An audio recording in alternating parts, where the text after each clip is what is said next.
అనకాపల్లి జిల్లా పరవాడ మండలం వెన్నెల పాలెం గ్రామంలో బండారు సత్యనారాయణ మూర్తి నివాసంలో టీడీపీ కార్యకర్తలు నినాదం పంచకర్ల వద్దు బండారు ముద్దు అనే నినాదంతో చంద్రబాబు నాయుడు వైఖరి మార్చుకోవాలని, పవన్ కళ్యాణ్ వైఖరి మార్చుకోవాలని, భవిష్యత్తు గ్యారెంటీ సూపర్ 6 అన్నారు. పరవాడ మండల తెలుగుదేశం పార్టీ అధ్యక్షులు అయితే తెలుగుదేశం పార్టీలో ఇప్పటి వరకు ఈ స్టేట్లోనే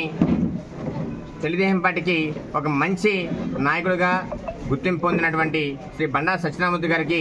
పెందుర్తి కాన్స్టిట్యున్సీలో ఖచ్చితంగా సీటు అనౌన్స్ చేయాలి. లేనిచో పెందుర్తి కాన్స్టిట్యున్సీలో పరవాడ మండలం మొత్తం కూడా తెలుగుదేశం పార్టీ తరఫున కార్యకర్తలు, ఎంపీటీసీలు, సర్పంచులు అందరూ కూడా రిజైన్ చేయడానికి మేము అందరం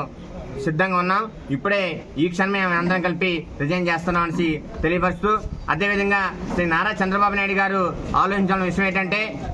ఇప్పటి వరకు కూడా బండారు సత్యనారాయణమూర్తి ఎన్నో పోరాటాలు చేసి, త్యాగాలు చేసి, గొడవలు పడి, కేసులు పడి అన్నీ చేస్తే కనీసం బండారు సత్యనారాయణమూర్తి గారికి ఇప్పటికీ కూడా మా యొక్క శాసనసభ్యునిగా అభ్యర్థిగా ప్రకటించిపోవడం చాలా దురదృష్టకరం. ఖచ్చితంగా